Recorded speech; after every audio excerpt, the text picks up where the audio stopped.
ஆண்டவர் இரட்சகருமாக இயேசுவின் நாமத்தினால் உங்களை வாழ்த்துகிறேன். இந்த நாள் நம்முடைய ஆவிக்குரிய சிந்தனைக்காக யாத்திராகமம் 23 அதிகாரம் 25 வசனத்தை நான் வாசிக்கிறேன். உங்கள் தேவனாகிய கர்த்தரையே சேவிக்க கடவீர்கள். அவர் உன் அப்பத்தையும் உன் தண்ணீரையும் ஆசீர்வதிப்பார். வியாதியை உன்னிலிருந்து விலக்குவேன். ஆண்டவர் சொல்லுகிறார், வியாதியை விலக்கி ஆசீர்வதிக்கிற தேவன். வியாதியின் தாக்கம் எங்கு பார்த்தாலும் அதிகமாக இருக்கிறது.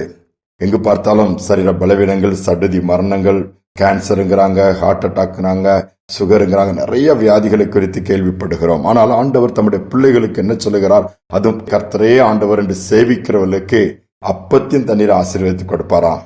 எல்லாவற்றையும் அவர்கள் அனுபவிக்க முடியும். எது இன்றைக்கு பாருங்கள், ஆகாரத்துல லிமிட், இவ்வளவுதான் சாப்பிட முடியும், இதை தான் சாப்பிடணும், இதை சாப்பிடக்கூடாது, உங்களுக்கு சுகர் இருக்கிறது, உங்களுக்கு பிரஷர் இருக்குது, கொலஸ்ட்ரால் இருக்கு, பல கட்டுப்பாடுகள் விதிக்கப்படுகிறதை பார்க்கிறோம். அப்பொழுதுதான் சரீரம் நலமுடன் இருக்கும். அல்லது இதை தாண்டும் பொழுது உயிருக்கே ஆபத்து என்று மருத்துவர் சொல்லுகிறார்கள். ஆனால் ஆண்டவர் சொல்லுகிறார், அவரையே சேவிக்கிற பிள்ளைகளுடைய அப்பமும் தண்ணீர் ஆசீர்வதிக்கப்படுமாம்.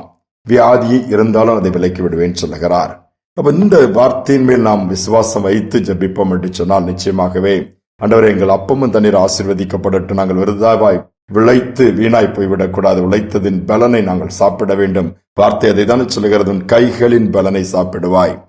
அப்படிப்பட்ட ஒரு பாக்கியத்தை பெற்ற கூட்டம் குறைவாக தான் இருக்கிறது. ஆனால் தாங்கள் பிரயாசப்பட்டு உழைத்து சேர்த்து வைக்கிறதெல்லாம் அனுபவிக்க முடியாமல் கடந்து போகிற கூட்டம் தான் அதிகமாக இருக்கிறது. இன்னைக்கு ஒருவேளை பலவீனமாக இருக்கலாம், சுகவீனம் வந்திருக்கலாம், நம்பிக்கை இழந்திருக்கலாம். ஆனால் அந்த வசனம் சொல்கிறது, வியாதியை நம்மை விட்டு விளக்குகிற தேவன் நமக்கு உண்டு, ஒரு விளக்குவார்.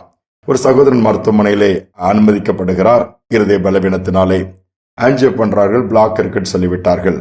அடுத்தது பிளாக் எப்படியாவது ரிமூவ் பண்ணலாம் என்று சொல்லி இது பண்ணும் பொழுது குறிப்பிட்ட அளவுக்கு பிறகு அதை அவரால் செய்ய முடியவில்லை. அந்த நரம்பு முற்றிலுமாய் மரித்து போய் அல்லது செத்து போய் அது பலனற்று போய் பயனற்று போய் இருக்கிறதா அவங்க டாக்டர்ஸ் கண்டு ஒண்ணுமே செய்ய முடியாது. ஆபரேஷன் பண்ற அளவுக்கு வயதும் தாண்டி போய்விட்டது.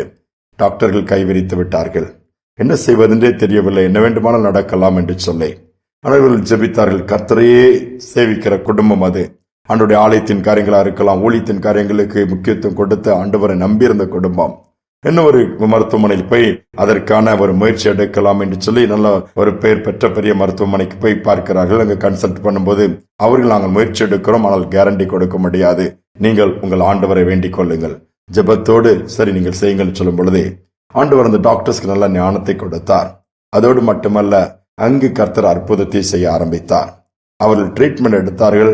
அழகாக அந்த இடத்திலே இருந்த காரியங்கள், அந்த செத்துப்போன பகுதிகள் எல்லாம் அகற்றப்பட்டு மீண்டுமா இந்த நரம்புகள் இணைக்கப்பட்டு புது பலனை பெற்று உயிரோடு தொடர்ந்து வாழ்ந்த ஆண்டவரை மகிமைப்படுத்தி கொண்டிருக்கிறார். யோசித்து பாருங்கள், எவ்வளவு அழகாய் ஆண்டவர் நடத்துகிறார். ஒரு இடத்தில் போய் கேட்கிறோம், நமக்கு சாதகமாக இல்லை அல்லது பாதகமாக இருக்கிறார், சோர்ந்து போய் விடுகிறோம், இனி அவ்வளவுதான் என்று சொல்லி அப்படியே உட்கார்ந்து வாழ்க்கை முடிந்து விடுவது இல்லை. கர்த்தரை தேடுகிற பிள்ளைகளுக்கு வாய்ப்புகளை வைத்திருக்கிறார், புதிய ஒரு ஆரம்பங்களை வைத்திருக்கிறார், நன்மைகளை வைத்திருக்கிறார், பலவீனங்களை மாற்றுகிறார், வியாதியும் மறையும். ஒருவேளை பலவீனத்தோடு கூட முடியாது, நீ அவ்வளவுதான் என்று சொன்ன நிலைமைகளை போய்கொண்டிருக்கிறார். அன்னைக்கு உன்னதமான தேவனை நோக்கி பார்த்து அவரே சார்ந்திருங்கள். நிச்சயமாகவே சூழ்நிலை மட்டுமல்ல, வியாதியும் பலவீனமும் மாறும். ஜெபிப்போம். அன்பின் தகப்பனே, புதிய நாளை கொடுத்திருக்கிறேன். எங்கு பார்த்தாலும் பலவீனங்கள், எங்கு பார்த்தாலும் வியாதிகள், மருந்துகள் கூட கண்டுபிடிக்க முடியாத, மருந்துகளுக்கு கட்டுப்படாத வியாதிகளை குறித்து கேள்விப்படுகிறோம். பாதிப்புகளை கண்கூடாய் பார்க்கிறோம். என் மனதுருக்கத்தின் தேவன் அப்பத்தியம் தண்ணீரம் ஆசீர்வதிக்கிறவர், வியாதியை விளக்குகிற அந்த வார்த்தையின்படி இந்த நாளில பலவீனமா இருக்கிற பிள்ளைகளுடைய பலவீனங்கள் மாறட்டும். வியாதி இன்னைக்கு அநேகர் படுக்கையாக்கி இருக்கிறது.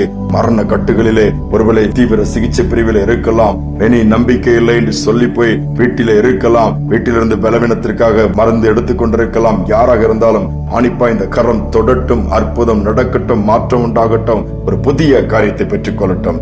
இன்றே நீர் செய்ய முடியும். அழுகி போனதே உயிரோடு கொண்டு வந்த தேவன் நீர் அல்லவா. அற்புதங்களின் தேவனுடைய கரத்தில் கொடுத்து ஜெபிக்கிறேன். பெரிய காரியங்கள் ஒவ்வொரு குடும்பங்களுக்குள்ளும் சரீரங்களுக்குள்ளும் நடக்கட்டும். துதிகான மகிமைக்கு செலுத்துகிறேன். நாமத்தில் வேண்டிக் கொள்கிறேன் நல்ல பிதாவே. ஆமேன், ஆமேன். சோர்ந்து போக வேண்டாம். ஆண்டவரையே சேவிப்போம் என்று சொன்னால் நிச்சயமாக இந்த வார்த்தையின்படி வியாதியை கர்த்தர் நம்மை விட்டு நிச்சயமாக விளக்குவார். இந்த சிந்தனையோடு இந்த நாளை தொடருவோம். மீண்டுமாய் நாளை தினம் சந்திப்போம்.